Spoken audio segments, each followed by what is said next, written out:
रामैया को उसी गांव में खुद का एक खेत होता था। उस खेत में वो फसल उगाता था और उससे आए हुए पैसों से अपना घर चलाता था।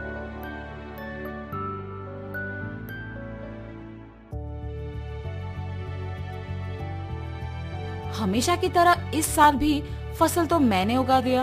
अब गर्मी की मौसम शुरू होने वाली है, जल्द ही तरबूज के बीज डालने पड़ेंगे।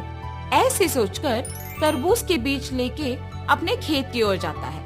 अरे रे, मैं तो भूल ही गया कि इस साल गांव में पानी नहीं है। मुझे अपने खेती के लिए पानी कहीं से भी लाना होगा, वरना इस साल मैं अपना घर नहीं चला पाऊंगा। ऐसे अपने आप में सोचते हुए दुखी होता है। इतने में उसके पड़ोसी खेत का मालिक विश्वनाथ रामैया को देख उसके पास आता है। अरे रामैया, इतना क्या सोच रहे हो कि मेरा आना भी देखा नहीं तुमने? विश्वनाथ, तुम्हें तो पता है कि मैं हर साल चावल की फसल के बाद तरबूज उगाता हूँ, मगर इस साल गांव में पानी ना होने के कारण मैं तरबूज नहीं उगा सकता हूँ। मैं अपना घर कैसे चलाऊंगा? क्या तुम पानी के बारे में इतना सोच रहे हो?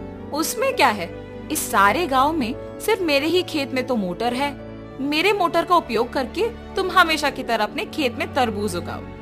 मैं तुम्हारा एहसान कभी नहीं भूल सकता हूँ। ऐसे कहकर उसके खेत में मौजूद मोटर के सहायता से पानी का उपयोग करके तरबूज उगाता है। कुछ ही महीनों में उसके खेत में तरबूज अच्छे उगते देख बहुत खुश होता है। हर साल से ज्यादा तो इस साल तरबूज उगे हैं, इनको बेचूंगा तो बहुत सारे पैसे मिलेंगे। ऐसे सोचकर सारे तरबूजों को बेचने दुकान जाता है। वहाँ दुकानदार तरबूजों को लेके पैसे देता है। ये सब उसी दुकान के पास मौजूद विश्वनाथ देखता है। रामैया को तरबूज की फसल उगा के बहुत सारे पैसे मिले हैं।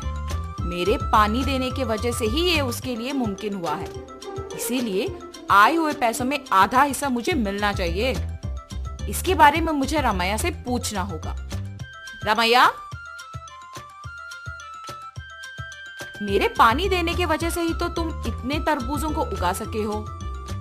हाँ, आपने सच ही कहा है। उस दिन आपने अगर पानी नहीं दिया होता तो आज मेरे हाथों में पैसे नहीं होते। अगर मैं तुम्हें पानी नहीं देता तो तुम्हारे पास आज पैसे नहीं होते ना। मतलब तुम्हारे हाथ में जो पैसे हैं उसमें आधा हिस्सा मुझे मिलना चाहिए ना। ठीक है जी, आपको सिर्फ इन पैसों में आधा हिस्सा चाहिए ना। लीजिए, आप ही की वजह से तो ये मेरे पास आए हैं। ऐसे खुशी से पैसे देता है। मैंने सोचा कि तुम पैसे नहीं दोगे, लेकिन तुमने मेरा एहसान वाकई चुका दिया। मेरे पूछने पर बिना सोचे तुमने पैसे बस दे दिया। तुम अगर ऐसे ही रहोगे तो तुम्हारी अच्छाई ही तुम्हें नष्ट कर देगी। ऐसे कहकर पैसे लेके वहां से चले जाता है। अब मेरे पास कुछ ही पैसे बचे हैं, इनके साथ मुझे कोई व्यापार शुरू करना होगा, मगर कौन सा? ऐसे सोचते रहता है। इतने में ही बगल में उसे एक आदमी कटे हुए तरबूज एक बंडी पे बेचते हुए नजर आता है।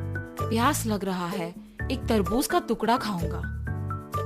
उस तरबूज वाले के पास जाता है और पूछता है, बाबू, एक तरबूज का टुकड़ा मिलेगा?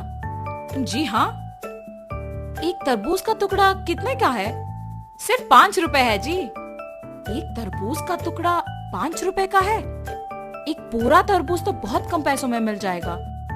मैं मेरे पास के सारे पैसों से तरबूज खरीदूंगा और उन्हें ऐसे टुकड़े बना के बेचूंगा।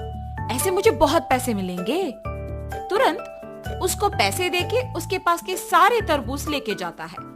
उन तरबूजों को एक बंडी के ऊपर रख के उन्हें अच्छे टुकड़ों में काट के बेचने लगता है। ऐसे उसका व्यापार बहुत अच्छा चलता है। हर रोज की तरह एक दिन वो जब तरबूज बेच रहा था, आप सबको पता है कि इस गांव में कुछ दिनों से चोरी हो रही है। जो भी इन चोरों को पकड़ के जमींदार जी के हवाले करेगा, उनको जमींदार जी अभिनंदन करके तोहफा देंगे। उस विज्ञापन को रामैया सुनता है। उस दिन दोपहर को 4 आदमी उसके पास आते हैं। बाबू, हमें 4 तरबूज के टुकड़े दो ना। बाबू, आपको इस गांव में मैं कभी नहीं देखा। गांव में नए आए हो क्या? हाँ जी। किसके घर में रह रहे हो बाबू? पास में जान पहचान के लोग हैं तो उन्हीं के घर में है। इतने में रमैया को सुबह का विज्ञापन याद आता है। वो लोग भी हिचकिचाते हुए उसको पैसे देके जल्दबाजी में वहाँ से निकल जाते हैं। मुझे इन लोगों को देख के लग रहा है कि यही वो चोर हो सकते हैं। इनका पीछा करूंगा तो सच पता चल जाएगा, मेरा शक भी चला जाएगा। ये फैसला करके उनका पीछा करता है। उन लोगों को एक घर में घुसते हुए देखता है। खिड़की में से उन लोगों को देखते रहता है। हम लोगों पे शक आए इससे पहले हमें जमींदार के घर में चोरी करके इस गांव से बाहर निकलना होगा।